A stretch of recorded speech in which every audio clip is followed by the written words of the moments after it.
अस्सलाम वालेकुम नाज़रीन, प्रोग्राम पाकिस्तान टुनाइट के साथ मैं हूँ आदिल निज़ामी। वफाकी हुकूमत कल आइनी पैकेज पार्लियामेंट में ला रही है। उससे पहले आज का दिन खबरों से भरपूर रहा। सेनेट और कौमी असम्बली इजलासों में अरकान की जानिब से धुआंधार तकरीरें की गईं। एक दूसरे की जो तकरीर थी उसके ऊपर तुर्की ब तुर्की जवाब दिया गया। हुकूमत की जानिब से, उसके इत्तेहादियों की जानिब से कहा गया।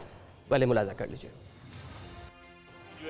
इसको दरिया बुर्द करें और जो इनकी असलियत है, जिस तरह इनकी कन्फ्रंटेशन होनी चाहिए उस तरह को इनको कन्फ्रंट करें। 2-4 दिन की बात है, अल्लाह खैर करेगा। हम अपने आर्मी चीफ की तस्दीक नहीं करने देंगे, हम अपने चीफ जस्टिस की तस्दीक नहीं करने देंगे। ये कैसे हो सकता है कि आप आर्मी चीफ की तस्दीक करें, उसको कंट्रोवर्शियल कर दें, आप चीफ जस्टिस को कंट्रोवर्शियल कर दें तो सारा निजाम ही तबाह करना चाहते हैं।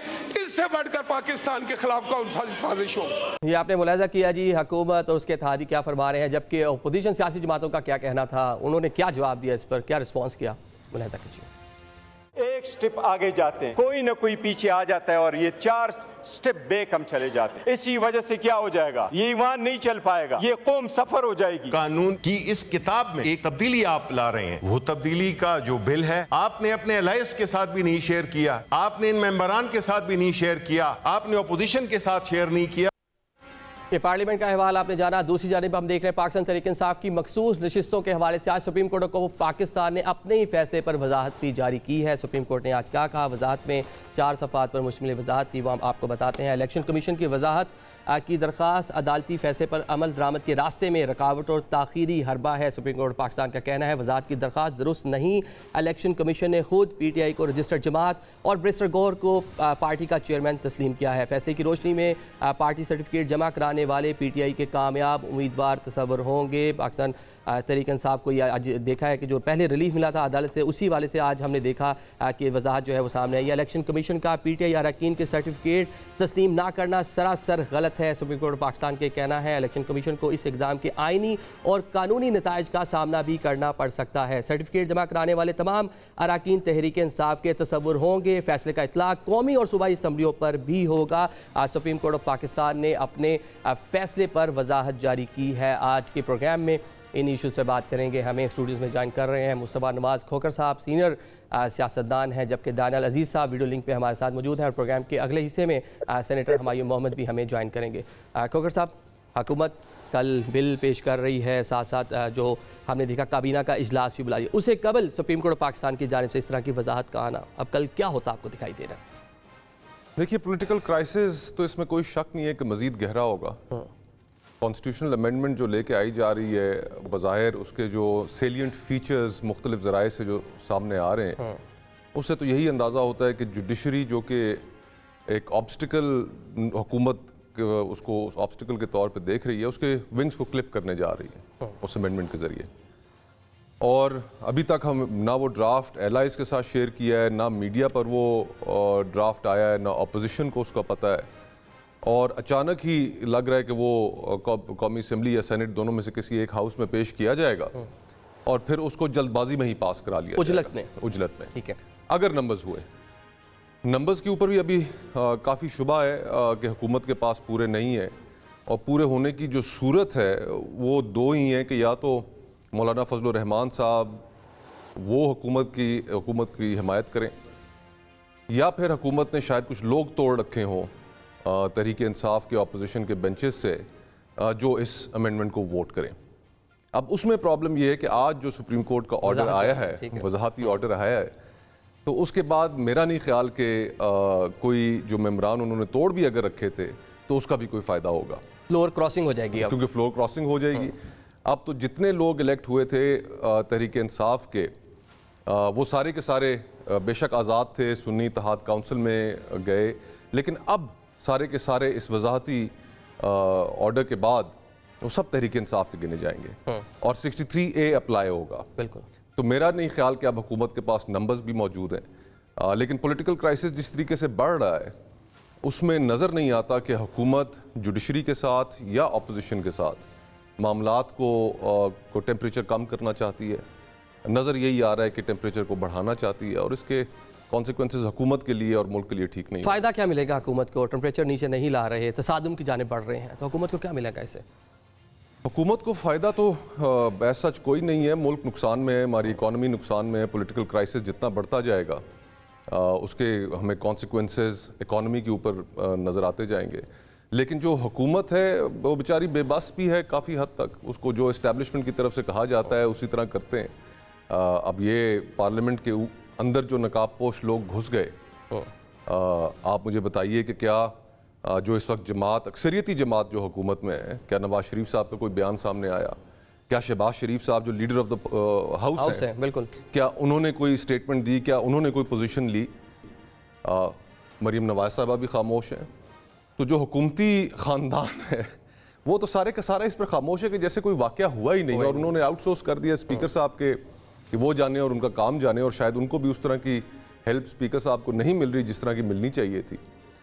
तो ये तो बेबसी का आलम है हुकूमत के लिए। ये यहाँ तक खबरें आई कि स्पीकर को ऑलरेडी बताया गया था। ये अब ये तो ऑन रिकॉर्ड स्टेटमेंट जो कमेटी इन्वेस्टिगेट करेगी जो बनी है इसके लिए, अब लेट्स होप कि वो मीनिंगफुल इन्वेस्टिगेशंस हों और लोग जिम्मेदार ठहराए जा सकें। दानियाल अजीज साहब, किस तरफ बढ़ रहे हैं मामला? जजेस और हुकूमत आमने सामने है, हुकूमत टेम्परेचर क्यों नहीं कम कर रही है? कोई तसादुम की जानिब बढ़ रहे हैं हालात? जी, मेरे ख्याल में हुकूमत ये महसूस करती है ये उनका सर्वाइवल का मसला है, क्योंकि सबको पता है कि अगर ये ट्रिब्यूनल्स जो हैं ये अपना सही फाल काम करना शुरू कर दें और ये थैले खुल जाएं तो उसमें से जो कुछ निकलना है सबको पता है, और उसकी वजह से फिर जो नंबर्स गेम है, जाहिर बात है उसके ऊपर बहुत बड़ा इफेक्ट आएगा। री इलेक्शंस होंगे मुख्तलिफ हलकों में, और बहुत सारी जो आजकल सियासी बुर्ज बने हुए हैं ये गिरते हुए नजर आएंगे, और पूरे पाकिस्तान में जो कुछ हुआ इस सो कॉल्ड डेमोक्रेटिक प्रोसेस में, वो सारा जो कुछ लोग समझ रहे होंगे शायद कि वो जख्म पुर हो गए, वो जख्म पुर नहीं हुए, लेकिन वो दोबारा से खुल के सारी चीज सामने आ जाएगी। इस चीज से बचने के लिए ये सारे का सारा जो सिलसिला है ये रचाया जा रहा है। अब जब इलेक्शन एक्ट बना था वो सब ने यूनानिमस अमेंडमेंट्स की थी उसमें, जब उसमें हाजिर जज रखे गए थे उस वक्त मुझे याद है जाहिद हामिद साहब इसके इंचार्ज थे, ओवरसी कर रहे थे सारा, मुख्तलिफ पता नहीं कितनी 100 मीटिंग्स हुई थी तमाम पार्लियामेंट्री लीडर्स के साथ और पार्लियामेंट्री पार्टी की कमेटीज के साथ, और फाइनली ये तय पाया था कि ये इलेक्शन एक्ट होगा। और उसमें ये जो हाजिर जजेस का रखा गया था ये किसी वजह से रखा गया था ताकि ये जो माजी में ये सिलेक्टेड जजेस जो हैं रिटायर्ड, उनसे बड़ी आसानी से चीजें करवा ली जाती थी, क्योंकि उनका कोई वजूद जो है वो पुख्ता नहीं था, तो इसलिए ये रखे गए थे। तो इसको अमेंड करके तो फिर दोबारा से वो एक कच्चे जो आप समझते हैं अदालतें बनानी जो सिर्फ ट्रिब्यूनल्स के लिए होंगी और फिर खत्म हो जाएंगी, तो ये सारे का सारा सिलसिला इसके साथ लिपटा हुआ है। अच्छा, इसकी टाइमिंग कितनी अहम है? आज जो सुप्रीम कोर्ट पाकिस्तान की वजाहत आई है अपने फैसले पर, इसकी टाइमिंग कितनी अहम है? जी, टाइमिंग तो देखिए, टाइमिंग तो सारी रद्द हो चुकी है। 60 दिन थे इलेक्शन कमीशन के पास। अगर इलेक्शन कमीशन उन 60 दिनों में जो कंप्लेंट्स आई थी इलेक्शन की उनको फाल अंदाज से लेके आगे चलता तो फर्क पड़ जाना था, लोगों को हो जाता, निजाम काम करता, जो गलत था उसको गलत कहा जाता, जो सही था उसको सही कहा जाता। लेकिन इलेक्शन कमीशन ने ये नहीं किया। इलेक्शन कमीशन ने मुख्तलिफ हीले बहानों से सुप्रीम कोर्ट में भेजने शुरू कर दिए। सुप्रीम कोर्ट ने एक फैसला करके जहां पर इलेक्शन कमीशन नहीं मुतनाजा, तो वहां पर उन्होंने कह दिया कि जनाब ये सारे ट्रिब्यूनल में भेजे। जब ट्रिब्यूनल में गए वहां जजेस ने, जाहिर बात है सबसे पहला काम यही रिकॉर्ड मंगवाना था। जैसे रिकॉर्ड मंगवाना शुरू किया तो रफड़ पड़ गया। तो वो उनके पास ट्रिब्यूनल्स के पास 120 दिन थे, अब वो 60 दिन भी कब से मुकम्मल हो गए, 120 दिन भी कब से मुकम्मल हो गए। साथ साथ जो मखसूस नशिस्तें थी वो मामला अलग था। पार्टी का जो सिंबल था, इलेक्शन हुआ, इलेक्शन के बाद पाकिस्तान तहरीक इंसाफ का जो मुतालबा रहा, कभी सुन्नी इत्तेहाद काउंसिल और कभी मुख्तलिफ तरीके से वो अपनी प्रेजेंस को पार्लियामान में जो जस्टिफाई करने की कोशिश करते रहे। हमने देखा खोकर साहब, ये तो मामला हम देख रहे हैं, अपोजिशन ने तो स्पीचेस करनी है, शोर डालना है, जो उनके साथ मामला हो भी रहे हैं। हुकूमत किस तरह स्पीचेस कर रही है, जारहाना अंदाज, क्या करना चाह रहे हैं? जलती पर तेल डाल रहे हैं। कोई ऐसा जब से हुकूमत आई है या पिछली जब PDM की 16 महीने की जो हुकूमत थी उस दौरान इन्होंने कोई ऐसा काम नहीं है कि, हालांकि हुकूमतों का काम होता है कि वो दिल बड़ा करें। अगर कहीं अपोजिशन कोई ऐसी बात कर रही है जो तकलीफ दे भी है तो हुकूमतें इग्नोर करती हैं कि मामलात मामलात को काबू में रखें, टेम्परेचर नीचे रखें, और ये हुकूमत के मफाद में होता है। लेकिन यहाँ पर हुकूमत 2 हाथ आगे बढ़ती है अपोजिशन से। अब जो कल परसों के हमने वाक़यात TV मीडिया के ज़रिए सुने कि एक MNA साहब हैं, उनकी बेगम और उनकी बेटी को उठा लिया गया। अब ये क्या तरीका है? चादर और चार दीवारी का तकद्दुस आप इस तरह पामाल कर रहे हैं। मेंगल साहब का बयान मैं सुन रहा था, कल उन्होंने एक टीवी चैनल पर दिया, जिसमें उन्होंने कहा कि उनकी जमात के जो 2 सेनेटर्स हैं उनको हिरासा किया जा रहा है, उनके घरों पर छापे मारे जा रहे हैं ताकि वो इस आईनी तरमीम को वोट दें। तो ये आईनी तरमीम अगर हुकूमत इस धौंस और धांधली से पास करा भी लेती है तो कोअर्जन के ज़रिए लोगों को ड्यूरेस के अंदर ला कर इस आईनी तरमीम को पास कराने का फ़ायदा क्या हुआ? और फिर अल्टीमेटली आपने ये एक चीज़ भी जहन में रखनी है कि इस वक्त खैबर पख्तूनख्वा में वहाँ पर सेनेट के इलेक्शंस नहीं हुए। बिल्कुल। तो एक फेडरेटिंग यूनिट के इलेक्शन सेनेट के नहीं हुए और उसके बावजूद आप एक कोअर्जन के ज़रिए एक कॉन्स्टिट्यूशनल अमेंडमेंट को बुलडोज करेंगे तो फिर अल्टीमेटली मामला तो वहीं पर पहुंचेंगे कि कॉन्स्टिट्यूशनल अमेंडमेंट चैलेंज की जाएगी। अच्छा, आप हो सकता है कि फिर सुप्रीम कोर्ट उसको इन्हीं ग्राउंड्स पे स्ट्राइक डाउन भी कर दे। आप लॉ एक्सपर्ट भी हैं, जिस तरह पैकेज के हवाले से उसके खदोखाल सामने आए हैं कि आईनी कोर्ट बन जाए जो आईनी मामलात को देखे, 5 रुकनी जो बेंच हो या जो कोर्ट नहीं बने, इसके साथ साथ जो मफाद आमा के केसेस हैं बाकी जो अदालत है वो सुने, क्या इसकी ज़रूरत है? देखें, एक तो अभी सब सारी स्पेकुलेशन है, हमारे सामने कोई ड्राफ्ट मौजूद नहीं है। कोई साहब कुछ कह रहे हैं, कोई हुकूमती वजीर कुछ कह रहे हैं, तो कन्फ्यूजन है। अब स्पेकुलेशन के ऊपर तो हम एक कोई मीनिंगफुल गुफ्तगू नहीं कर सकते। इसमें कोई शक नहीं है कि हमारी अदालती निज़ाम को रिफॉर्म्स की ज़रूरत है, लेकिन अभी जिस मकसद के तहत ये अदालती रिफॉर्म्स का लबादा ओढ़ कर जो चीज़ पेश की जाएगी वो अदालत के विंग्स को, उसकी इंडिपेंडेंस को क्लिप करने के लिए। एक जो नए चीफ जस्टिस आना है, जिन्होंने जस्टिस मंसूर अली शाह साहब, उनके रास्ते में रुकावटें खड़ी करना है। इस्लामाबाद हाई कोर्ट के जजेस को एक पैगाम देना है, और जिन जजेस ने भी कंप्लेन की, तो ये इसकी जो टाइमिंग है और जिन मुहरकात की वजह से ये लेके आई जा रही है उस पर बहुत एतराज़ात हैं। तो यही जो हम बात कर रहे हैं ये तो हो गया, लेकिन साथ साथ जो अगर कहा जा रहा है कि जो जजेस की एज है वो 68 ईयर्स करती जाती है, उसके बाद जो असल फ़ायदा जो होगा वो तो मौजूदा चीफ जस्टिस को होगा कि उन्होंने पहला भी अपना टेन्योर, उसके बाद 3 साल जो आने वाले होंगे उनकी तो मुद्दत जो है बहैसियत चीफ जस्टिस उतनी ही रहेगी। बज़ाहिरी तौर पे अब तो नज़र तो यही आ रहा है कि मौजूदा चीफ जस्टिस को हुकूमत बरकरार रखना चाहती है। शायद हुकूमत के ज़हन में ये बात हो कि माजी करीब में जो फ़ैसले दिए गए उसकी डायरेक्ट बेनिफिशरी क्योंकि हुकूमत और हुकूमती जमातें रही हैं, तो इसलिए बेहतर है कि उनको कंटिन्यू कराया जाए। लेकिन इलेक्शनों की जो हकीकत है वो तो हम सबको पता है, पूरे पाकिस्तान में बच्चे को पता है कि इस मुल्क में इलेक्शंस के अंदर क्या हुआ। भले बल्ले का निशान ले लिया गया, लेकिन और मैं तहरीक इंसाफ के मद्दे मुकाबिल इलेक्शन लड़ रहा था, लेकिन लोगों ने इस मुल्क में बैंगनों, टमाटरों और करेलों पे मोहरें लगा कर जो बात साबित की है, को जताया है, जिनको उन्होंने मेजॉरिटी दी है, तकाजा तो यही है कि आप उनके सामने सरे तस्लीम खम करें और उनकी मेजॉरिटी को माने। मुल्क को क्राइसिस से आप तभी निकाल पाएंगे कि जब आप लोगों को फैसला करने दें। हमारे यहाँ बदकिस्मती ये रही है हमारी 76 साल तारीख में कि हम बंद कमरों के अंदर जो फैसले हैं पसंद और नापसंद की बुनियाद पर अपनी एक्सटेंशंस को सामने रखकर वो हम लोगों के ऊपर थोप देते हैं। और अब पाकिस्तान इतना, इसकी गवर्नेंस कॉम्प्लेक्स हो चुकी है, इतने मामलात, आबादी बढ़ चुकी है, इतनी हमारी इंटरनल फॉल्ट लाइंस हैं कि अब फैसले थोपे नहीं जा सकते लोगों पे, उसके रिपरकशंस होते हैं। बिल्कुल। तो अब मेरे ख्याल से जो हमारे इस मुल्क के फैसला साज हैं उन्हें भी पीछे हटना पड़ेगा, अपनी सोच को बदलाना पड़ेगा, तभी ये मुल्क चल पाएगा। अवामी पल्स के मुताबिक जो फैसले वो करने चाहिए, ड्राइंग रूम में बैक चैनल में बैठ के जो फैसले हो रहे हैं, यही बात तो हमारे आईन ने तय कर रखी है कि ताकत का सरचश्मा अवाम होंगे। बिल्कुल। दाल साहब, हुकूमत टेम्परेचर हाई क्यों कर रही है? उसके तो स्ट्रेक है, अमूर हुकूमत चला रहा है, मुल्क चला रहा है उन्होंने, लेकिन हम देख रहे हैं जिस तरह की स्पीचेज उन्होंने कौमी असम्बली सेनेट में की, उसे लग नहीं रहा कि हुकूमती मामला को आगे बढ़ाना चाहती है। जी, इसमें हुकूमत की सर्वाइवल का मसला है जी, जैसे मैंने पहले ही आपको अर्ज किया। और चेचा के हुकूमत इन बातों की फिक्र करती कि पाकिस्तान में लॉ एंड ऑर्डर सिचुएशन क्या है और पाकिस्तान में महंगाई और बेरोजगारी का अलमिया क्या बना हुआ है इस वक्त, और पाकिस्तान की इकोनॉमी का पहिया कैसे चलाना है, वो इस काम में लगे हुए हैं। पहले कहते हैं कि जी सियासी इस्तेकाम नहीं है, फिर कहते हैं सियासी इस्तेकाम होगा तो माशी इस्तेकाम होगा।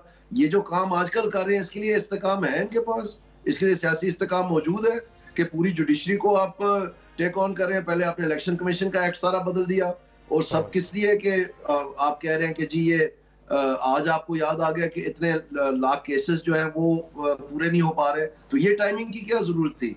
अगर 120 दिन में ट्रिब्यूनल्स अपना काम खत्म कर देते तो ये मामला हमसे पीछे होता, हम आगे चल गए होते, इलेक्शन का मसला ही खत्म हो गया होता, लेकिन इसको लिंगर ऑन किया जा रहा है।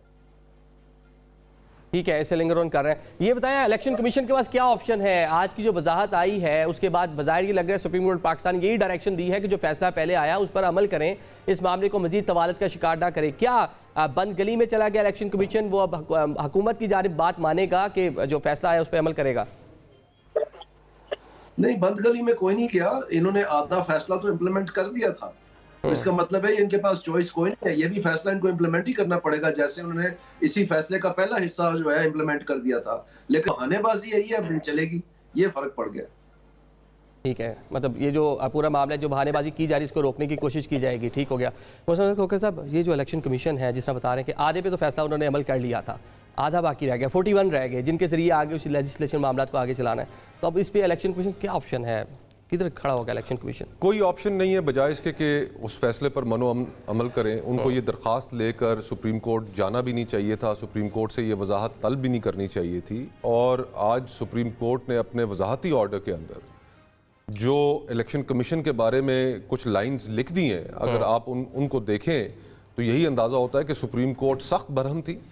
उसने सुप्रीम कोर्ट ने अपने ऑर्डर के अंदर इलेक्शन कमीशन के बारे में जो अल्फाज इस्तेमाल किए, फिर साथ उनके किरदार के बारे में जो अल्फाज इस्तेमाल किए, तो इलेक्शन कमीशन को काफ़ी होशियार रहना चाहिए। उनके ख़िलाफ़ अदालत ने तो इस हद तक कहा है कि ये एक्सपोज कर रहे हैं अपने आप को कि इनके ख़िलाफ़ आइनी और कानूनी रास्ता इख्तियार किया जाए।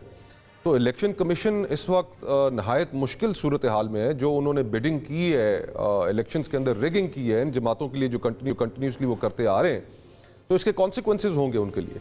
और ये बात भी जहन में रखनी चाहिए कि अभी डिटेल्ड ऑर्डर आना बाकी है।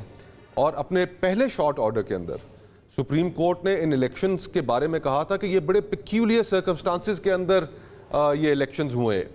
तो डिटेल्ड ऑर्डर के अंदर मेरा ये ख्याल है, और हम तकाजा भी करते हैं कि आप, क्योंकि सुप्रीम कोर्ट इतना कुछ कह चुकी है इलेक्शन कमीशन के बारे में कि वो इनके खिलाफ कार्रवाई की बात करेगी। और अगर सुप्रीम कोर्ट इनके खिलाफ कार्रवाई की बात नहीं करती, उसने अपने प्रीवियस ऑर्डर्स में ये बात कर दी है इनके किरदार के मुताबिक, तो फिर यही समझा जाएगा कि सुप्रीम कोर्ट भी इलेक्शन कमीशन को रास्ता दे रही है जो कि उन्हें कतन नहीं दे, बैकिंग कर रही है, ये भी समझा जाएगा। सेनेटर हमायूं मोहन साहब ज्वाइन कर रहे हैं। सेनेटर साहब, बहुत शुक्रिया ज्वाइन करने के लिए। मेरे ख्याल से सेनेट इजलास पे होंगे आप, इसलिए थोड़ा डिले हो गया, आप तखीर से आए। ये बताइएगा कि पाकिस्तान तहरीक इंसाफ के पास क्या ऑप्शन है? हुकूमत कल बिल टेबल करने जा रही है, कैसे डिफेंड करेंगे, कैसे रोकेंगे, क्या लाहेमल है आप लोगों का? बिस्मिल्लाहिर्रहमानिर्रहीम, या का नाबुदु व या का नस्तईन। देखिए, सबसे पहले तो मैं आपको एक चीज़ बताता हूँ। आप देखें, ज़्यादती देखें इस मुल्क के साथ कि इस मुल्क में एक आइनी तरमीम लेकर आना चाहते हैं, और जो कि बड़ा मेजर किस्म का वो है। अच्छा, ये आम छोटी मोटी आइनी तरमीमें आती रहती है कि यार इसमें से ये कॉमा हटा दो, ये छोटी मोटी आती रहती है। ये एक मेजर शिफ्ट है जिसमें आप अपनी जो अदलिया है उसके अंदर एक मेजर चेंजेस ला रहे हैं, पैराडाइम शिफ्ट कर रहे हैं। और उसमें यह है कि आज इसहाक डार साहब, जो कि डिप्टी प्राइम मिनिस्टर है, फॉरेन मिनिस्टर हैं और लीडर ऑफ द हाउस हैं, उन्होंने ये इकरार किया है कि अभी तक उन्होंने भी ये नहीं देखा कि उसमें क्या है। अच्छा। और ये आएगा और 5 मिनट में पास होकर चला जाएगा उसूलन। और फिर हम कहते हैं कि पाकिस्तान तबाह हो रहा है। पाकिस्तान इस वजह से तबाह हो रहा है कि यहाँ पे हम जो आइनी तरामीम है वो छुपा के बना रहे हैं। हम आइनी तरामीम के ऊपर कोई डिबेट नहीं कर रहे। ये वो चीज़ होनी चाहिए जिसमें कम से कम 3 महीने 4 महीने एक एक शीट के ऊपर हाउस एज अ होल एक कमेटी बन जाए, और उसके अंदर जो 96 सेनेटर्स हैं और 350 जो MNAs है, ये हर एक इसके ऊपर डिबेट करे। बल्कि चूंकि ये आईनी चीज़ है, इसका इदराक होगा आपके प्रोविंशियल असेंबलीज पे, तो वो भी इसके ऊपर डिबेट करे।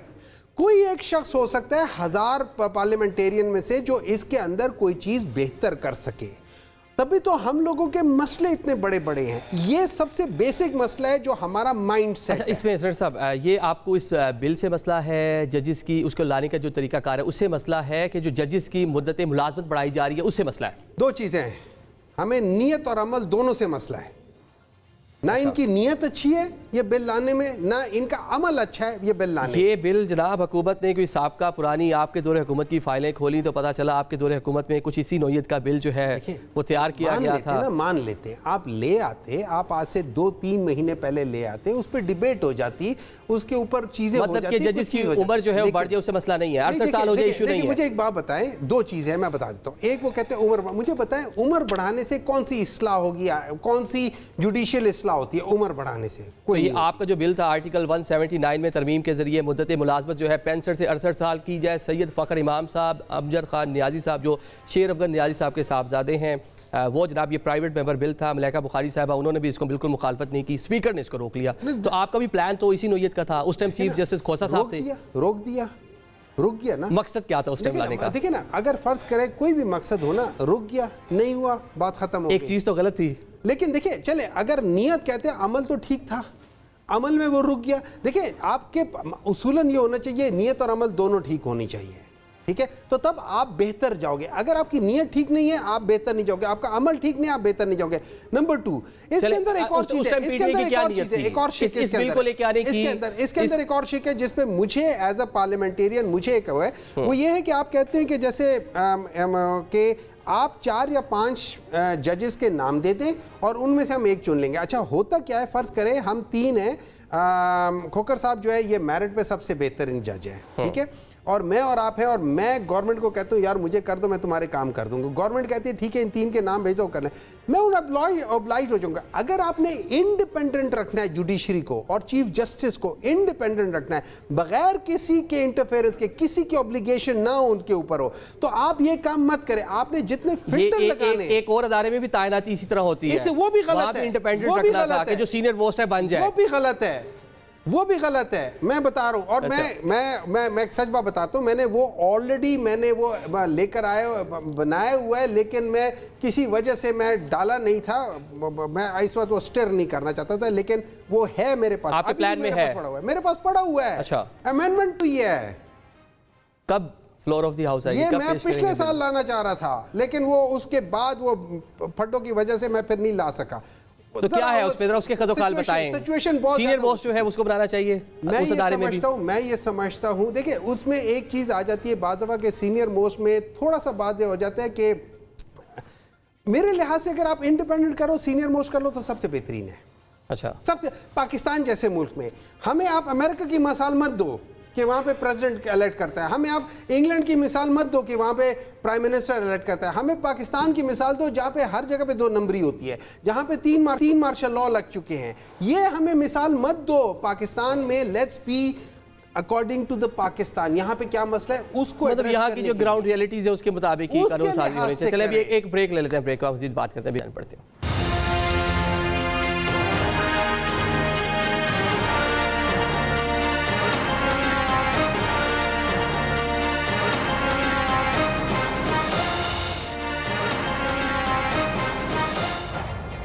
Welcome back after the break. Program के सिलसिले को आगे बढ़ाते हैं, जिस हम आईनी तरमीम के हवाले से बात करें। खोकर साहब, अभी जिस तरह सेनेटर साहब फरमा रहे हैं, पाकिस्तान तहरीक इंसाफ भी इसी नौई की अटैम्प्ट करने की कोशिश में थी।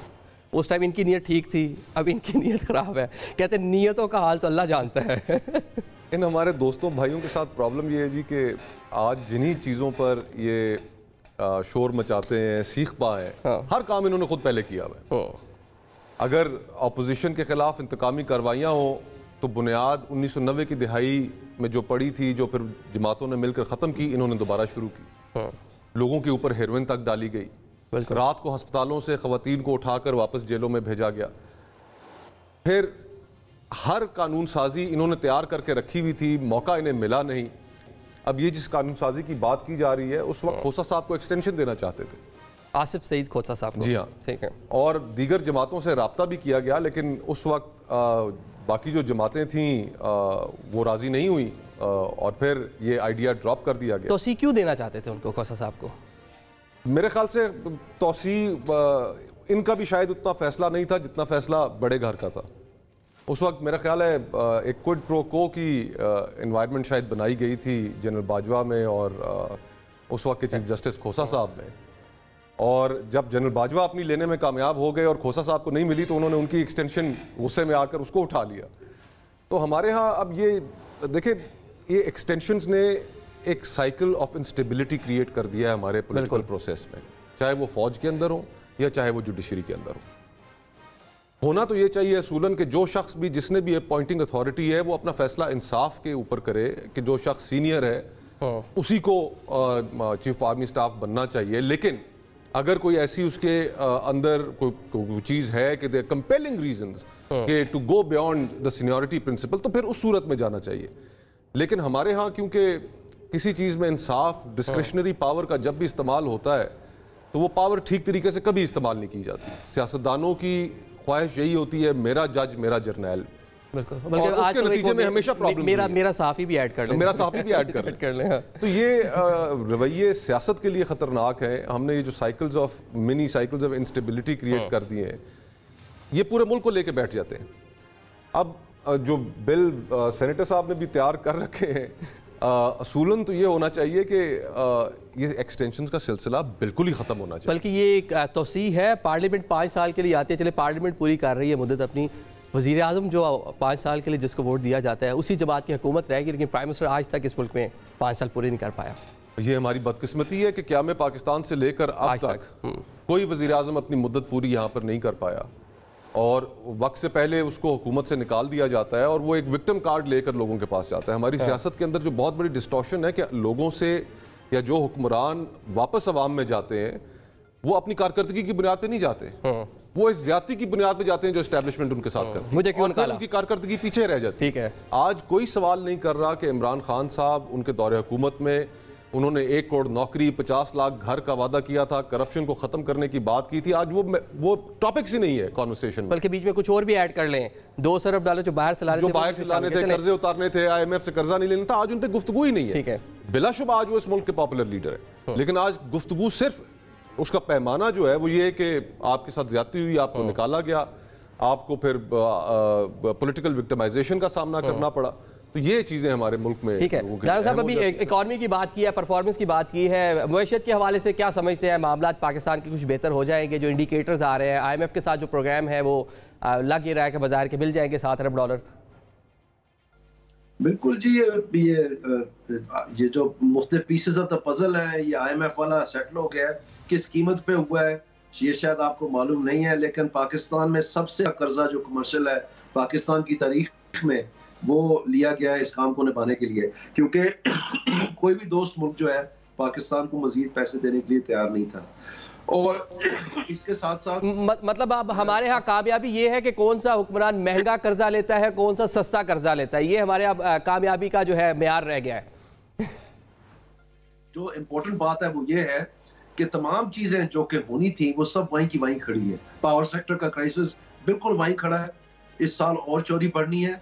जो FBR का क्राइसिस है वो वहीं का वहीं खड़ा है। आपका खसारा आया पहले 2 महीने में 113 बिलियन का, अब मिनी बजट की बातें हो रही हैं, और ये जो सारा ताजर दोस्त ऐप और ये जो फाइलर और नॉन फाइलर और ये सारा जो 6 महीने से हम सुन रहे हैं कि ये नई तजवीज़ आ रही है और ये हो रहा है वो हो रहा है, वो सारा वहीं का वहीं दारे का दारा खड़ा है। कोई मैकिंजी, कोई डिजिटलाइजेशन, कोई पॉलिसी बोर्ड, किसी किस्म का किरनी का कोई फॉरेन इन्वेस्टमेंट, ये सब कुछ वहीं का वहीं खड़ा है। और तो और जो 14 अगस्त को इकोनॉमिक प्लान दिया जाना था और बड़े हमें बताया गया कि जनाब वो उसके ये नुकात होंगे और हर मसला जो हल हो जाएगा, वो पता चला कि 14 अगस्त को अनाउंस हुआ ही नहीं, और उल्ट जो है वो उनको भेज दिया गया जिनको फाइनेंस मिनिस्ट्री के करीब जाने की इजाजत नहीं है, जिनका नाम इसाक डार है, और अब वो उसको देख रहे हैं। आज देखें मतलब मिड सितंबर आ गया है, अभी एंड सितंबर भी गुजर जाएगा, कोई प्लान नहीं आएगा। इस गवर्नमेंट के पास प्लान है ही नहीं। अफसोस की बात ये है, और ये सारी चीजें जो है ये पकती और अब पूरी इंस्टीट्यूशनल क्राइसिस शुरू हो गया, कॉन्स्टिट्यूशनल क्राइसिस शुरू हो गया। ठीक है। अब प्लान तो यहीं रहने का था, फिर लंदन जाने का बन गया। अब दोबारा है कि पार्टी जो कारकुनान उनको मोबिलाइज करेंगे। मियाँ साहब अभी फिलहाल तो ये प्लान हमें नजर आ रहा है। सेनेटर साहब क्या लग रहा है आपको कि हुकूमत कामयाब हो जाएगी इस आईनी पैकेज को? देखिए, नंबर्स उनके पास है ही नहीं सिवाय 3 नंबरों के, 2 नंबर, 10 नंबर और 420, और उनके पास नंबर नहीं है। सिंपल सी बात है। इस जजमेंट के बाद तो नेशनल असेंबली में भी उनके पास नंबर नहीं है, लेकिन आ जाते हैं सेनेट में, क्योंकि ये आईनी तरामी में तो इसमें दोनों जो असेंबलीज हैं उनने इन्होंने अलग अलग पास करना है, दोनों से, नेशनल असेंबली से अलग, सेनेट से अलग।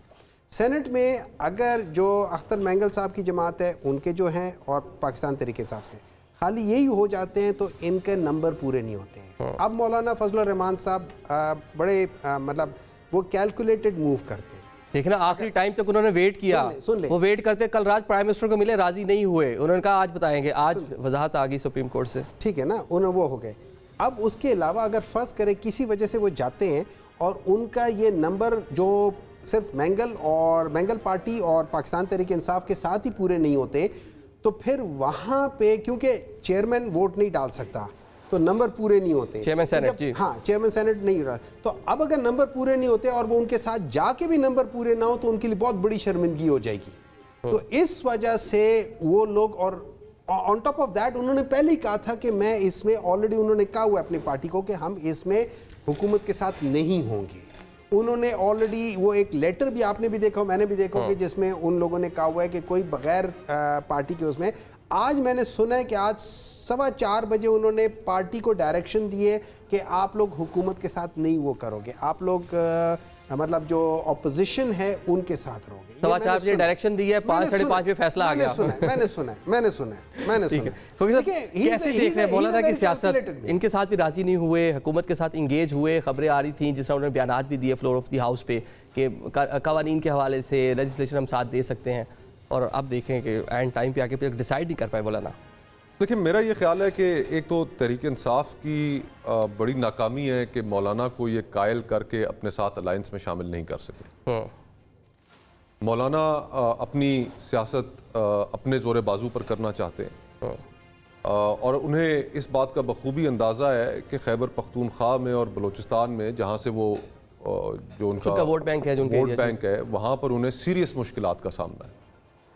अगर वो हुकूमत के साथ जाने का फ़ैसला करते हैं तो इस मौके पर एक तो उनके जो सूबे हैं दोनों वहाँ पर अच्छा तासुर नहीं जाएगा, और फिर शायद वो किरदार दोबारा डिस्कस हो जो 2002 की असेंबली के अंदर LFO के मौके पर गुफ्तगू हुई थी।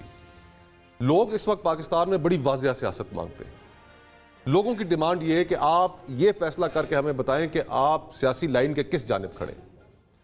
अगर आप प्रो इस्टेब्लिशमेंट हैं तो आप जितने मर्जी है बड़े सियासतदान हो, आप इस वक्त अपना हल्का भी नहीं जीत सकते। मियां नवाज शरीफ साहब के साथ और दीगर जो मुस्लिम लीग नून के हमारे दोस्त हैं, क्या हुआ लाहौर में? पूरे पाकिस्तान में कोई आप मुझे ऐसी एग्जांपल दिखाएं कि रात 3 बजे रिटर्निंग ऑफिसर को बदला गया, और किसके हल्के में बदला गया? मियां नवाज शरीफ साहब के हल्के में बदला गया जी। और तौजी ये पेश की गई कि रिटर्निंग ऑफिसर को रात को उनकी तबीयत खराब हुई है और नया लेके आना पड़ रहा है। सुबह 3 बजे नया नोटिफिकेशन हुआ, नए रिटर्निंग अफसर आए और फिर देखा मियां साहब जीत गए। तो ये अलमिया ये है कि इस वक्त हमारी सियासत की जो सबसे बड़ी प्रिंसिपल कॉन्ट्रडिक्शन है, और उसमें तहरीक इंसाफ वाले भी क्लियर नहीं है। ये भी चाहते हैं कि हमारी इस्टेब्लिशमेंट के साथ डील हो, वो हमें वापस गोद लें ताकि हम दोबारा हुकूमत में आ जाए। इस कॉन्ट्रडिक्शन को हमें पाकिस्तान की खातिर खत्म करना पड़ेगा। अब गवर्नेंस इतनी कॉम्प्लेक्स हो चुकी है, पाकिस्तान के चैलेंजेस इतने बड़े हो चुके हैं कि उसमें अब चंद महदूद लोग जिनके पास अवामी तायीद ना हो वो मुल्क नहीं चला सकते। मुल्क को आपको एक प्रोसेस के जरिए चलाना पड़ेगा। इस मुल्क के अंदर बड़ा पोटेंशियल है, और ये आपस की जो लड़ाइयाँ हैं ये ख़त्म ही तभी होंगी जब हम एक फैसले पर मुत्तफिक हो जाएंगे कि जो अवाम का फैसला है उसके सामने सर तस्लीम खाम, हमें अच्छा लगे बुरा लगे, लेकिन डेमोक्रेसी इज द आंसर। ठीक हो गया साहब। मौलाना अब आपके साथ हैं। मैं ये समझता हूँ कि जो मैंने सुना है, जो मैंने उनकी बातें सुनी हैं, उनकी तकरीर, मैं समझता हूँ कि वो हुकूमत के साथ नहीं है। और मैं इस बात पे एग्री करता हूँ कि अगर मौलाना साहब और पाकिस्तान तरीका, चूँकि हम लोगों का बेसिक लास्ट तो उस जगह पे अगर किसी लिहाज से कोई चीज़ होती है ना, मौलाना साहब उनको ज़्यादा नुकसान है एज अपोज टू पाकिस्तान तरीके से। ठीक है, आप तीनों मौजूद मेहमानों का अब एक ब्रेक की जान बढ़ेंगे। ब्रेक के बाद मोहम्मद जुबैर साहब हमारे साथ होंगे। अभी ब्रेक लेते हैं।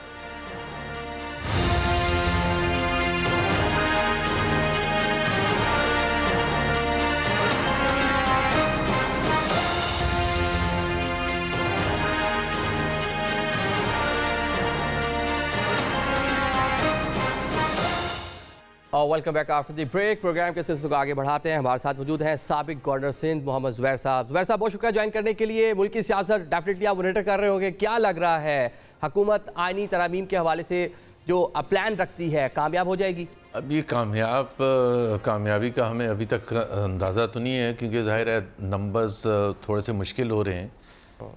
एक तो JUIF मौलाना साहब किस तरफ उनका झुकाव होता है, जो मैं बिटवीन द लाइंस रीड कर रहा हूँ, तो मेरा ख्याल है वो फाइनली हुकूमत को ही सपोर्ट करेंगे। कल प्राइम मिनिस्टर से रात की मुलाकात भी हुई है, सुना है मामला तय पा गए हैं ऑलमोस्ट, और कुछ मौलाना जिस तरह करना चाह रहे थे, जो उनकी अपनी भी थी शराइत के, इस तरीके से कर लिया जाए, बज़ाहिर ये लग रहा है हुकूमत भी आमादा हो गई है उस पर। और फिर भी उसके बावजूद भी देखें, एक तो मैं बिल्कुल इससे इख्तिलाफ करता हूँ आइनी पैकेज से। इस किस्म का आइनी पैकेज जिसमें इतनी बड़ी चीज़ें होने जा रही हैं, ये पब्लिक डिबेट के लिए आना चाहिए। जिस तरह से तरीका होता है कि पार्लियामेंट में जब पेश किया जाता है उसमें क्या है क्या नहीं है, अब ये मौलाना के साथ क्या तय हुआ है और वो फिर उसके बाद क्या चेंजेस होंगी, अभी तक तो हमें ये पता ही नहीं कि उसमें है क्या क्या, और उसके बेसिस पर कमेंट। बट जो हमने सुना है कि इसकी जो ज़रूरत, एक तो ये होता है ना, पर्सन स्पेसिफिक कोई कानून बनना ही नहीं चाहिए, और यहाँ पर्सन स्पेसिफिक कानून बनने जा रहा है, और वो इसलिए बनने जा रहा है कि जाहिर सी बात है वो चाहते हैं, हुकूमत ये चाहती है कि जी काजी फाइज ईसा चीफ जस्टिस रहें, क्योंकि अगर वो नहीं होंगे तो मुश्किलात में इजाफा होगा, और ख़ास तौर पर 2024 के जो फरवरी के इलेक्शन से होते उसके हवाले से उसको जो प्रोटेक्शन दिया है काजी फाइज ईसा ने, इलेक्शन कमीशन को जो प्रोटेक्शन दिया, और उसका एक सबूत है सबके सामने कि 7 महीने से ज़्यादा हो गए इलेक्शंस हुए पे, एक भी फैसला नहीं आया कि जिसमें, और फैसला क्या आना था कि फॉर्म 45 जो हैं वो फॉर्म 45 का टोटल करके देख ले कि वो फॉर्म 47 से मिलता है। अगर 7 महीने में ये नहीं आ सकता तो मेरा ख्याल है हमें अपनी दुकानें बंद कर लेनी चाहिए। ठीक है, अभी जो नंबर गेम्स की आप भी बात कर रहे थे कि मौलाना जो है वो अगर मान जाते हैं, बाज़ाहिर ये लग रहा है कि वज़न अपना डाल देंगे, लेकिन साहब कह रही है, बैरिस्टर गौर कह रही है कि 4 से 5 उनके अरकान असम्बली है जिनसे राब्ता मुनक़ता हो गया। ये राब्ता मुनक़ता हुआ है कि उन्होंने अपनी सिम्स चेंज कर ली है, क्या आपके पास क्या इत्तलात है? देखिए ना, चाहे वो असेंबली में आके वोट डालें, लेकिन क्या उनकी मर्ज़ी का होगा वो वोट? सबको पता है आज से 10 दिन पहले वो कहाँ खड़े थे, और उसके बाद जब उनका झुकाव अगर होगा हुकूमत के अमेंडमेंट के लिए तो वो किस वजह से होगा। ये मैं आपको ये बता दूं, देखें ये जो कहते हैं ना कि जी वो देखें अपनी मर्ज़ी से आया है, जब आपने किसी को डरा धमका के, किसी की फाइलें दिखा के, किसी के फैमिली के हवाले से प्रेशर डाल के, या किसी का पुराना 10 साल का टैक्स का इशू निकाल के, या पर्सनल इशू निकाल के, ये तो तरीका मुल्क चलाने का नहीं होता ना। अगर इस तरह से चलेंगे तो वो जब ये वाले इस तरफ आएंगे, अपोजिशन बेंचेस पर बैठेंगे, तो इनके भी सारे कच्चे छट्टे सामने आ जाएंगे। क्या लग रहा है KPK में गवर्नर राज लग सकता है? क्योंकि जिस तरह की अलीमीन गंडापुर के हवाले से खबरें आ रही हैं, जिस तरह के बयानात दे रहे हैं, जिस तरह मुलाकातें कर रहे हैं, क्या लग रहा है, हो सकता है ये पॉसिबल है? देखिए बहुत अनफॉर्चुनेट होगा, फिर वो किसी के कंट्रोल में नहीं रहेगा, क्योंकि बैलेंस करके देखना होता है कि जी उनकी तकरीरें, उनका जो स्पीच करने का अंदाज़ है, ललकारने का अंदाज़ है, जो वो चीज़ें कहते हैं, क्या उसको दबाने के लिए आपने गवर्नर राज अगर लगाया तो KP ऑलरेडी इतना ज़्यादा वहाँ सियासी माहौल, टेररिज्म के हवाले से कोई ऐसी चीज़ नहीं है जहाँ वो सही है। पुलिस स्ट्राइक पर चली गई है, पुलिस बहुत सी जगह पर तहफ़्फ़ुज़ मांग रही है, तो वहाँ एक ऑपरेशन हो रहा है, तो क्या आपके कंट्रोल में फिर चीज़ें रहेंगी?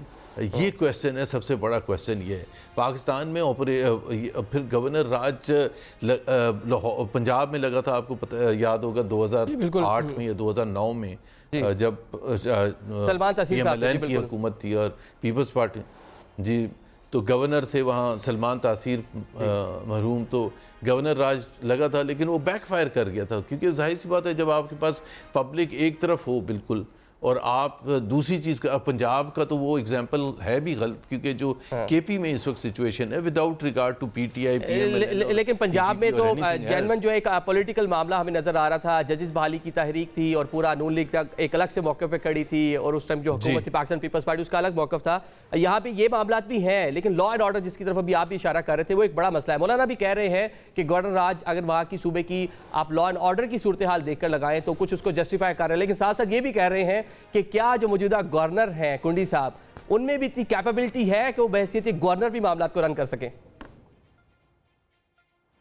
ये हमेशा एक बहुत बड़ा क्वेश्चन मार्क होता है कि जाहिर सी बात है, एक देखिए हमारा आइन है और उसका जो सबसे बुनियादी फंडामेंटल है कि पाकिस्तान में हुकूमत जो होगी, चाहे वो फेडरल है, सूबाई हुकूमत है, that will be run by the chosen representatives of the people. ये लिखा हुआ है।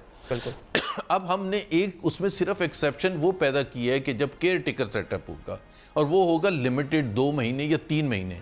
एक तो हम उसको साल साल चलाते रहते हैं और फिर हम कहते हैं कि उसके असरात नहीं होंगे, तो इसका मतलब आइन की तो आप पहले ही उठा के धज्जियाँ उखाड़ देते हैं। सो चूजन रिप्रेजेंटेटिव के जगह अगर आप एक गवर्नर के थ्रू चलाएंगे तो फिर कल को केपी बाकी सूबों में भी वो कहेंगे, वो तो बिल्कुल वही वाली बात है कि फिर आप बिलीव ही नहीं करते कि जमहूरियत में और अवाम के नुमाइंदों के थ्रू रिप्रेजेंटेशन।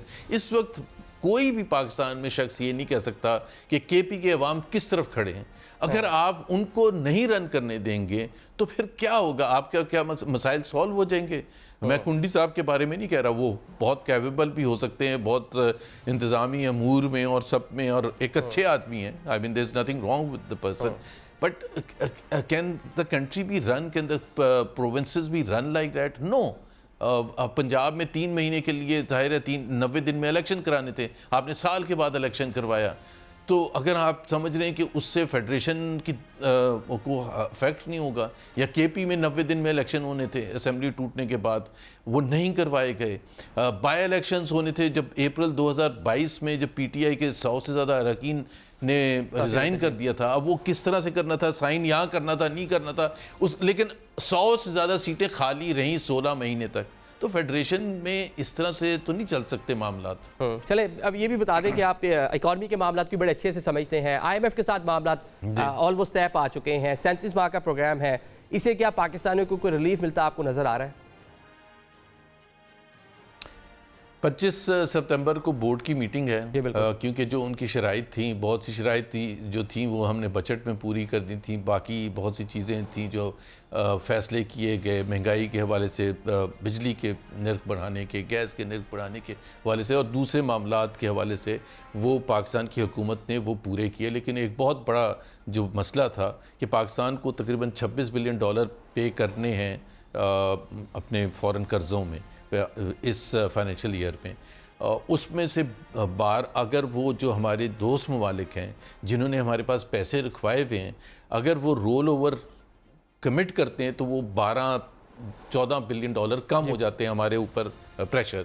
और वो IMF की डिमांड थी कि जी पहले आप गारंटी लेके आए सऊदी अरेबिया, UAE और चाइना से कि वो रोल ओवर करेंगे बजाय कि वो वापस ले लेंगे पैसे। अगर वापस ले लेते हैं तो फिर पाकिस्तान का एक्सपोजर बहुत बढ़ जाता है और IMF नहीं आएगा। तो वो अल्लाह का शुक्र है हो गया है। लेकिन जहाँ मैं ये कह रहा हूँ कि जी ये बड़ी अच्छी बात है, IMF हो जाएगा, उससे फिर पाकिस्तान जाके बॉन्ड्स भी रेस कर सकेगा, दूसरे कमर्शियल बैंक से भी पैसे ले सकेगा। लेकिन हम सिर्फ उधार की और कर्ज़ों की बात कर रहे हैं, इससे मईशत ठीक नहीं होती। और अगर मईशत IMF से ठीक होती तो 24 प्रोग्राम हो चुके हैं, 23 प्रोग्राम हो चुके हैं। तो 23 प्रोग्राम अगर लेकिन उनके जो प्रोग्राम है जो वो हमसे मुतालबा करते हैं कि आपने इन हाउस चीज़ें ठीक कर लें, अपने लाइन लॉसेस पे काबू पा लें, आप जो टैक्स नेट है इसमें इजाफा करें, वो उस पर हम भी तो नहीं काम करते ना। हम भी तो उधर से पैसे पकड़ कर बाद पंजाब में रिलीफ दिया, आपकी साबका जमात, आपकी जो CM पंजाब साहिबा हैं, 2 माह का जिस तरह रिलीफ दिया गया तो IMF उससे भी खुश नहीं था। नहीं, इसलिए खुश नहीं था। बिल्कुल आपने सही पॉइंट आउट किया कि मैं तो IMF को कम ब्लेम करता हूँ। मैं पाकिस्तान की जितनी भी हुकूमतें रही हैं जो इस प्रोग्राम में आई हैं उनको इल्ज़ाम लगाता हूँ कि भाई आप इतने मुश्किल में डालते हैं अवाम को कि जी आपने कुर्बानी देनी होगी, ये बेल्ट टाइटनिंग का वक्त है, ये मुश्किलात का वक्त है। लेकिन वो मुश्किलात अगर आगे 2-3 साल में जो रिफॉर्म्स करने होते हैं, जो मुश्किल काम होता है, जिसके पेशेंस चाहिए होती है, जिसमें इंटेलेक्ट चाहिए होता है, जिसमें एक आपको ऑनेस्टी और कमिटमेंट और प्रोफेशनलिज्म चाहिए होता है, वो नहीं हम करते। हमें आसान काम करना आता है, आटे की बोरी की कीमत कम कर दें, बिजली के नर्ख में सब्सिडी दे दें, ये तो आसान काम है। ये तो मैं और आप भी बैठ जाएं तो हम ये कर सकते हैं कि जी अच्छा चीनी की कीमत कम कर दें या लेकिन मुश्किल काम ये होता है कि आप इस किस्म की चीज़ें करें, इस किस्म के फैसले करें, इस किस्म के रिफॉर्म्स करें। जिस तरह आपने कहा कि पावर सेक्टर में रिफॉर्म्स करें, इसमें तो रिफॉर्म्स के लिए कमेटीज बनती रही। अभी आपने हाल ही में कैसर बंगाली साहब को सुन लिया, जो कमेटीज बनती है उनका हाल क्या होता है। लास्ट में जरा ये बता दें, आपने पाकिस्तान मुस्लिम लीग नून से राय जुदा कर ली, अवाम पाकिस्तान पार्टी ने आपको दावत दी आए शामिल हो जाएं, तो क्या सोच रहे हैं सियासी मुस्तकबिल के बारे में अपने? क्या अपने जो भाई हैं असद उमर साहब, उनकी जो जमात है उसको ज्वाइन करने जा रहे हैं? क्या प्लान है आपका? अभी जब हो जाएंगी चीज़ें तय तो फिर बता दूंगा, लेकिन अभी ऐसा ज़ाहिर है मेरे लिए ऑप्शंस ओपन है। मैं सियासत में हूँ और सियासत में रहूँगा इंशाल्लाह ताला। क्या लग रहा है सिंध में पॉलिटिकल स्पेस है किसी सियासी जमात में जो आप मतलब फिल कर सकते हैं, आप जा सकते हैं वहाँ पे? प्रेजेंट रूलिंग पार्टीज़ जो हैं उसमें तो कोई चांस नहीं है। वो तो फिर मेरा यही क्वेश्चन है कि अगर मैं दूसरी कोalition पार्टी में जाता हूँ तो मेरे से यही क्वेश्चन होगा कि फिर उनसे नाराज़गी क्या थी, PMLN से क्या नाराज़गी थी। तो PMLN का तो बड़ा सिंपल सा है, मैं आपको जवाब दूँ बॉटम लाइन। मैंने PMLN मियाँ नवाज शरीफ की ज्वाइन की थी, मियाँ शहबाज शरीफ की नहीं ज्वाइन की थी। अगर ये दो भाई ना होते तो ये दो एक पार्टी में कभी हो ही नहीं सकते थे। दोनों का हर लिहाज से, मईशत के हवाले से, फॉरेन पॉलिसी के हवाले से, सिविल मिलिट्री रिलेशंस के हवाले से, गवर्नेंस के हवाले से बिल्कुल मुख्तलिफ 180 डिग्रीज की थिंकिंग डिफरेंट है। सो वो अब अगर प्रिवेल ज़ाहिर है मियाँ शहबाज शरीफ करके हैं फाइनली, और उनकी सियासत प्रिवेल करती है और जिसका नुकसान PMLN को नुकसान उठाना पड़े। लेकिन मियाँ साहब मौजूद हैं और पंजाब में मामलात को खुद देख रहे हैं। मरियम साहिबा के साथ आप भी बड़े क्लोज रहे हैं मरियम साहिबा के, वो वहाँ बैठ के पंजाब के मामला देख रहे हैं। तो आप पंजाब में आपका रोल था? अगर आप नहीं, उससे देखें ना, मेन चीज़ होती है पॉलिसी। मैंने जितनी चीज़ें कही थी ना, एक पॉलिटिकल पार्टी की जो नोयत होती है, शनाख्त होती है, वो उसकी मईशत के प्लान के हवाले से होती है। पंजाब में डे टू डे ऑपरेशंस देख के नहीं होती है, फॉरेन पॉलिसी के हवाले से होती है। अगर मियाँ नवाज शरीफ की फॉरेन पॉलिसी देखें, जिसमें 99 में वो वाजपेयी को 8 महीने न्यूक्लियर डेटोनेशन के बाद ले आए थे और लाहौर पीस अकॉर्ड साइन कर दिए, तो बहुत बड़ी बात थी। ये पिछले 2 साल से एक चीज़ आपने कभी इनिशिएटिव सुना है मियाँ शहबाज शरीफ से? थिंकिंग ही मुख्तलिफ है। वो समझते थे कि मियाँ साहब से रब्ता होता है, अभी भी नवाज शरीफ साहब से रब्ता होता है, वो दोबारा कारकुनान को मोबिलाइज करने का प्लान रखते हैं। बानी PTI की जो मकबूलियत है, इमरान खान साहब की जो मकबूलियत है, उसको काउंटर करने का प्लान रखते हैं। तो रब्ता शाब्ता होता है उनसे आपका? इमरान खान की मकबूलियत में इजाफा हुकूमत वक्त कर रही है। वो कोई कोई PTI खुद अपनी मर्ज़ी से नहीं कर रही है, वो उनके भी ज़ाहिर है वर्कर्स की कंट्रीब्यूशन है। लेकिन सबसे बड़ा तो काम PMLN कर रही है। जो जिस तरह बिलावल ने कहा कि रोज़ अगर सुबह उठ के ये सोचना है कि आज किसकी पकड़ धकड़ करनी है, तो उससे तो पॉपुलैरिटी बढ़ेगी। जो मजलूम के साथ होते हैं अवाम, हमेशा से अवामी लीग जो थी शेख मुजीबुर रहमान की इतनी पॉपुलर नहीं थी जब तक उनको गद्दारी पर का इल्ज़ाम लगा के अंदर बंद नहीं किया था। जब बाहर निकले तो ही वॉज अनस्टॉपेबल। उन्होंने 169 से 167 सीटें जीत ली ईस्ट पाकिस्तान की।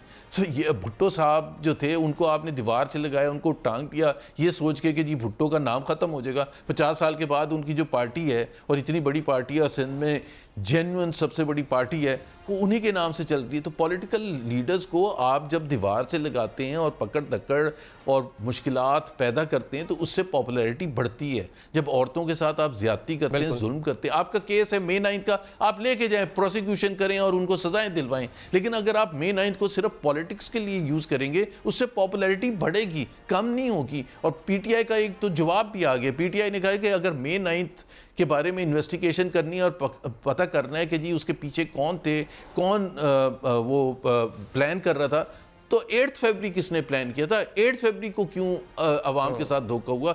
वो कोई छोटी चीज़ हुई है? वो तो बहुत बड़ी चीज़ हुई है। वो तो आप देख लेना पूरे कौम का मैंडेट, उसमें तो कोई सिर्फ लाहौर का एक कोई इलाके में जाके हंगामा नहीं करना था। पाकिस्तान की 1000 सीटों पर आपने फॉर्म 45 और फॉर्म 47 की सियासत करनी। 336 तो नेशनल असेंबली के हैं, फिर पंजाब असेंबली के आप देख लें 300 हल्के। मैं सिर्फ एक बात कहना चाहता हूँ, वो जो आज बिलावल ने तकरीर करते हुए कही, बड़ी अच्छी बात की, रहीम खान में जीते हैं पीपल्स पार्टी के, कि हमारा कैंडिडेट फॉर्म 45 शो करने के लिए तैयार है। कल या परसों इलेक्शन हुए हैं तो वो तकरीर कर रहे हैं कि हमारा कैंडिडेट फॉर्म 45 शो करने के लिए तैयार है। तो जो 7 महीने पहले बैठे हुए असेंबली में, वो क्यों फॉर्म 45 शो करने के लिए तैयार नहीं है? क्योंकि उनको लगता होगा ना ये जो उनके ये जो रुकने असेंबली है फॉर्म 45 वाले हैं, बाकी फॉर्म 47 वाले हैं। बाकी आपने भी बड़ा वेल लेफ्ट किया है। नहीं तो फिर क्वेश्चन तो सही रेज किया ना, वेल लेफ्ट किया, क्वेश्चन तो सही है ना। जी चले चले, बहुत शुक्रिया। साबिक गवर्नर सिंध मोहम्मद जुबैर साहब हमारे साथ मौजूद थे। कल का दिन है, मैं आईनी तरमीम के हवाले से आज के प्रोग्राम से हमें इजाज़त दीजिए। अल्लाह हाफिज़।